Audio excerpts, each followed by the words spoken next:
వీక్షకులకు స్వాగతం, నమస్కారం. నేటి మన చేతనలోని ప్రధాన అంశాలు. డిసెంబర్ నాటికి పోలవరం డయాఫ్రామ్ వాల్ పూర్తి చేస్తామన్నారు మంత్రి నిమ్మల రామానాయుడు. పెట్టుబడులతో మా రాష్ట్రానికి రండి, అవకాశాలను అందుకోండి అంటూ సింగపూర్ పారిశ్రామికవేత్తలకు పిలుపునిచ్చారు ముఖ్యమంత్రి నారా చంద్రబాబు నాయుడు.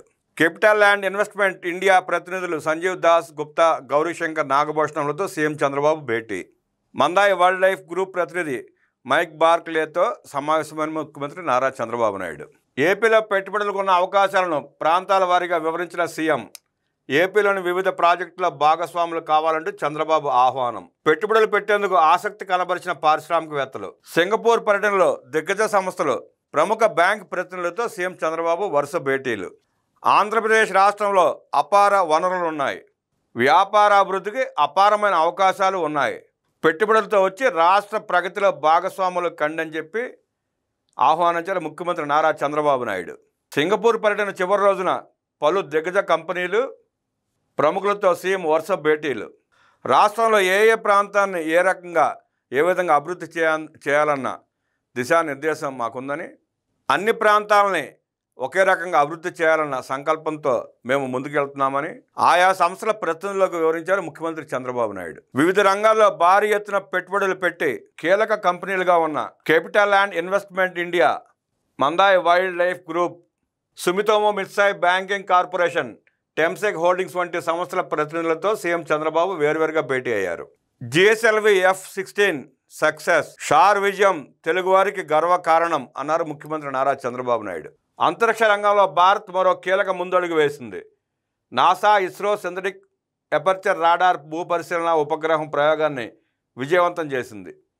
తిరుపతి జిల్లాలోని సతీష్ ధవన్ స్పేస్ సెంటర్ షార్ నుంచి రింగ్లోకి దూసుకెళ్లిన GSLV F-16 వాహక నౌక 2393 కిలోల బరువున్న నైసార్ ఉపగ్రహాన్ని నిర్దేశిత కక్షలోకి ప్రవేశపెట్టింది. ప్రయోగాన్ని విజయవంతం చేసిన శాస్త్రవేత్తలకు ముఖ్యమంత్రి చంద్రబాబు ఎక్స్ వేదిక అభినందనలు తెలిపారు. షార్ నుంచి సాగిన ప్రయోగ విజయవంతం తెలుగువారికి గర్వకారణం అన్నారు. శాస్త్ర సాంకేతిక రంగాల్లో భారత్ సాధిస్తున్న ప్రగతికి, మన ఆత్మవిశ్వాసానికి ఇది ఒక ప్రతీకగా అభివర్ణించారు.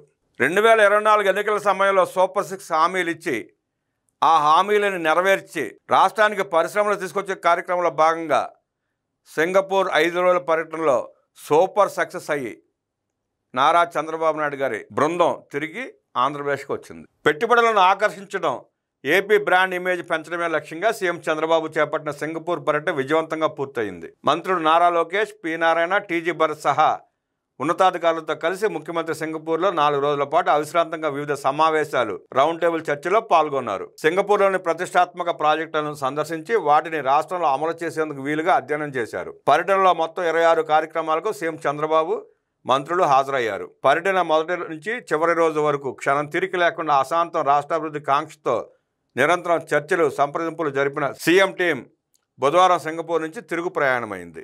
ముఖ్యమంత్రి నారా చంద్రబాబు నాయుడు గారు సింగపూర్ పర్యటనకు బయలుదేరి సింగపూర్లో కాలు పెట్టిన దగ్గర నుంచి తిరుగు ప్రయాణం వరకు అక్కడున్న తెలుగు ప్రజలు ఎలా స్పందించారో చూస్తున్నాం. వెళ్ళిన రోజున ఎంత అభిమానంతో ఆయన ఆదరించి స్వాగతం పలికి, ఘన స్వాగతం పలికిన తీరు చూసాం. అలాగే ఆఖరి రోజు తిరుగు ప్రయాణం సమయంలో కూడా అంతే ఘన వీడ్కోలు పలికిన సందర్భం చూసాం. అది తెలుగు ప్రజలకు చంద్రబాబు గారి పట్ల ఉన్న అపారమైన ప్రేమ, అభిమానం, నమ్మకం. ఏపీకి మైక్రోసాఫ్ట్ ఎక్స్పీరియన్స్ జోన్. రాష్ట్ర విద్య, ఐటీ, ఎలక్ట్రానిక్స్ మంత్రి నారా లోకేష్ బృందం బుధవారం సింగపూర్ సెసిల్ స్ట్రీట్లోని మైక్రోసాఫ్ట్ ఎక్స్పీరియన్స్ సెంటర్ను సందర్శించింది. అక్కడ ఏఐ గో స్టోర్లోని వివిధ పరిశ్రమలు, ఆరోగ్య సంరక్షణ, FSI, తయారీ, వినియోగదారుల పరిశ్రమల్లో ఏఐ వినియోగాన్ని పరిశీలించారు. ఈ సందర్భంగా లోకేష్ మాట్లాడుతూ, జనరేటివ్ ఏఐ ఆధారిత పరిష్కారాలను కనుగొని సమన్వయం చేయడానికి ఏపీలో Microsoft experience zone technology station ఏర్పాటు చేయాలని కోరారు. అలాగే మైక్రోసాఫ్ట్ ఎక్స్పీరియన్స్ సెంటర్ ఆధ్వర్యాన 2026లో ఏపీలో హ్యాకథాన్ నిర్వహించాలని కోరారు. అట్టపెట్టెల్లో నోట్ల కట్టలు. నోట్ల కట్టలు అంటే రూపాయి 2 రూపాయలు కాదు, 11 కోట్ల రూపాయలు. సింబాలిక్గా జగన్ రెడ్డి 11 సీట్లు గెలిస్తే, అలాగే ఎక్కడ పట్టుపడ్డా 11 కోట్లు. 11 అంకె జగన్మోహన్ రెడ్డికి బాగా కలిసి వచ్చినట్టుంది. ఆంధ్ర ప్రజల్ని ముంచి, వంచి, వెన్నుపోటు పొడిచి అక్రమ మద్య వ్యాపారంలో సంపాదించిన లక్షల కోట్ల రూపాయలు పొరుగు రాష్ట్రాల డంప్ చేసి ఆ రాష్ట్రానికి ద్రోహం చేశాడు జగన్మోహన్ రెడ్డి. ఆ దోచుకున్న వేల కోట్లు లక్ష కోట్లతో రాష్ట్ర అప్పులు తెచ్చుకొని అదే జగన్మోహన్ రెడ్డి చేసిన 10 లక్షల కోట్ల రూపాయల పైచీలకు అప్పులు మొత్తం తీరిపోతాయి. నిరుపేద కుటుంబాలన్నిటికీ చక్కటి డబుల్ బెడ్రూమ్ ఇళ్ళు వస్తాయి. ఒక్కొక్క కుటుంబానికి 10 లక్షల రూపాయలు బ్యాంకులో ఫిక్స్డ్ డిపాజిట్ చేసిన రాష్ట్ర అప్పులు మొత్తం తీర్చుకున్న ఇంకా బోల్డ్ డబ్బులు మిగులుతాయి ఖజానాకి. అన్ని పాపాలు చేశాడు జగన్మోహన్ రెడ్డి. అంత దుర్మార్గం చేశాడు జగన్మోహన్ రెడ్డి. రాష్ట్ర సంపదని, ప్రజల ఆస్తుల్ని మొత్తం లూటీ చేశాడు. రాష్ట్ర సంపదను దోచుకుని, ప్రజల డబ్బులను దోచుకుని ఇవాళ జైల్లో మగ్గుతూ వింత వింత కోరికలు. మంచాలు కావాలంటాడు ఒకడు, ఏసీ కావాలంటాడు ఇంకొకడు, గ్యాస్ స్టవ్ కావాలంటాడు. ఆ రెండు తప్ప అన్నీ అడుగుతున్నారు. అన్ని కోరికలు తీర్చుకోవాలంటాడు. అంటే ఇవాళకి ప్రజల డబ్బు దోచుకుని లోపల వెళ్ళి మగ్గుతా కూడా ప్రజల డబ్బులతోనే వీళ్ళకి రాజభోగాలు కావాలి. సూపర్ 6లో హామీలో భాగంగా ప్రధాన హామీ అన్నదాత సుఖీభవ. చంద్రబాబు నాయుడు గారు ఏదైతే ప్రతి రైతుకి 20,000 రూపాయలు ఇస్తానని చెప్పి హామీ ఇచ్చారో ఆ హామీలో భాగంగా సూపర్ 6లో ప్రధాన హామీ అన్నదాత సుఖీభవ ఆగస్టు 2వ తారీఖున విడుదల చేయబోతున్నారు.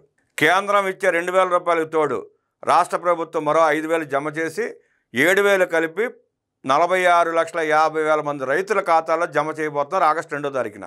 ఇంకొక ప్రధాన హామీ స్త్రీలకు ఉచిత బస్సు ప్రయాణం. మొదట్లో జిల్లా వరకే పరిమితం అన్నారు.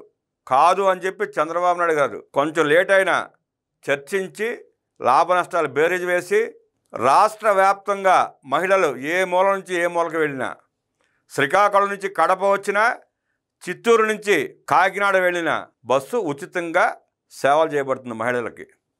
బస్సు ప్రయాణం ఉచితం. అది మహిళల పట్ల చంద్రబాబు నాయుడు గారికి ఉన్న అపారమైన గౌరవం. అన్నదాత సుఖీభావకి ఆగస్టు 2వ తారీఖున రాష్ట్ర ప్రభుత్వం తరపున 2,325 కోట్ల రూపాయలు, కేంద్ర ప్రభుత్వం తరపున 831 కోట్ల రూపాయలు, రెండు కలిపి 3,156 కోట్ల రూపాయలు ఆగస్టు 2వ తారీఖున ఒకే రోజున 46,50,000 మంది రైతుల ఖాతాలో జమ చేయనున్నారు. 20,000 హామీలో భాగంగా మొదటి విడతగా 7,000, రెండో విడత 7,000, మూడో విడత 6,000 జమ చేయనున్నారు కుటుంబ ప్రభుత్వం. గతంలో జగన్ రెడ్డి కేంద్రం ఇచ్చేది కాకుండా 13,000 ఇస్తానని చెప్పి కేంద్రం డబ్బులతో కలిపి 13,000 ఇచ్చాడు. అది అరాకొర రైతులకే.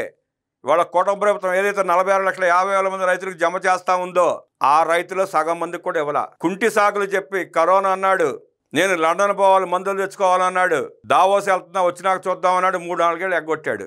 ఇచ్చిన 1 కూడా తెగ్గోసి రైతుల సంఖ్యను కుదించి ఇచ్చాడు. ఇంకా అన్నదాత సుఖీభావలో భాగంగా కౌలు రైతులకి కేంద్ర సాయం లేదు. రాష్ట్ర ప్రభుత్వమే 2 విడతలు ఆ 20,000 జమ చేయడానికి నిర్ణయించుకుంది. బహుశా సెప్టెంబర్లో ఆ కౌలు రైతులకు కూడా మొదటి విడత 10,000, రెండో విడత 10,000, 20,000 కలిపి ఇచ్చే అవకాశం ఉంది. కేంద్ర ప్రభుత్వం కౌలు రైతులకు సాయం చేయకపోయినా రాష్ట్ర ప్రభుత్వం ఆ బాధ్యత తీసుకుని కౌలు రైతులకు కూడా 20,000 రూపాయలు ఇవ్వబోతా ఉంది. అది అన్నదాత సుఖీభావ. సుమారుగా 5-6 లక్షల మంది రైతులు ఉన్నారు కౌలు రైతులు, వారికి కూడా ఇవ్వబోతున్నారు. ఈ 46,50,000 మంది తోడు సుమారుగా 6 లక్షలు అంటే 52,50,000 మంది రైతులకి అన్నదాత సుఖీభావ కింద సూపర్ 6 హామీలో ప్రధాన అంశం అమలు చేయబోతున్నారు. మహిళలకు ఉచిత బస్సు ప్రయాణం ఆగస్టు 15 మొదలవుతూ ఉంది. దీంతో సూపర్ 6 హామీలన్నీ క్లియర్ అయినట్టే. అవి కాకుండా కూడా మిగతా హామీలు కూడా చాలా వరకు ఇప్పుడే అమల్లో ఉన్నాయి. ఇప్పటికీ అమల్లో ఉన్నాయి.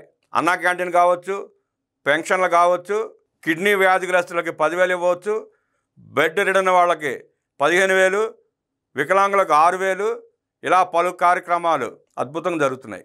అందుకే ధైర్యంగా సుపరిపాలన తొలిగడుగంటూ ప్రతి గుమ్మానికి వెళ్ళి, ప్రతి గ్రామానికి వెళ్ళి కూటమి ప్రభుత్వం చేసిన అభివృద్ధి కార్యక్రమాలని, సంక్షేమ కార్యక్రమాలని చక్కగా చెప్పగలుగుతూ ఉంది రాష్ట్ర ప్రభుత్వం. అదే జగన్మోహన్ రెడ్డి ప్రతిపక్ష నాయకుడు కాకపోయినా ఒక పార్టీ అధ్యక్షుడిగా ప్రజల్లోకి వెళ్ళే ధైర్యం చేయలేకపోతున్నాడు. ఎందుకు చేయలేకపోతున్నా అంటే తన పాలనలో తను చేసిన అక్రమాలు, దుర్మార్గాలు, దోపిడీలు. ప్రజలు నిలదీస్తారన్న భయం. చాచిపెట్టి కొడితే 11తో కుదేలయ్యి ఎలా పారిపోయాడో రాష్ట్రం వదిలిపెట్టి చూసాం. ఈ సంవత్సర కాలంగా అనేక పిలుపులు ఇచ్చాడు. రైతు పోరన్నాడు, విద్యార్థి పోరన్నాడు, గ్రామాల్లో పడుకుంటా అన్నాడు. అనేక కార్యక్రమాలు చేపట్టి ప్రజల తిరుగుబాటు చూసి, ప్రజలు అసహించుకోవడాన్ని చూసి అన్ని కార్యక్రమాలను రద్దు చేసుకున్నాడు. ఏం చేస్తున్నాడు అంటే తన పాలనలో, తన దోపిడీలో భాగస్వాములైన ఆనాటి మంత్రులు, ఎమ్మెల్యేలు జైలులో మగ్గుతూ ఉంటే వాళ్ళని ఓదార్చుకుంటూ పలకరించుకుంటూ తిరుగుతున్నాడు. అది నాడు నేడు అంటే జగన్మోహన్ రెడ్డి దోపిడీ పాలనని, దుర్మార్గపు పాలనని అరాచకపు పాలనని చూసాం. నేడు చంద్రబాబు నాయుడు గారి అభివృద్ధి పాలనని, తీసుకొస్తున్న పరిశ్రమల్ని, యువత కల్పిస్తున్న ఉద్యోగ అవకాశాలని, చేస్తున్న సంక్షేమ కార్యక్రమాలను చూస్తున్నాం. పవన్ కళ్యాణ్ గారు చెప్పినట్టు మరో 2 దశాబ్దాలు కూటమి ప్రభుత్వం పరిపాలన చేస్తే రాష్ట్ర రూపురేఖలు దిశ దశ మారిపోవడంలో అనుమానమే లేదు. రాష్ట్రం అంతా సిలికాన్ వ్యాలీ అవుతుంది, ఎలాంటి సందేహం లేదు.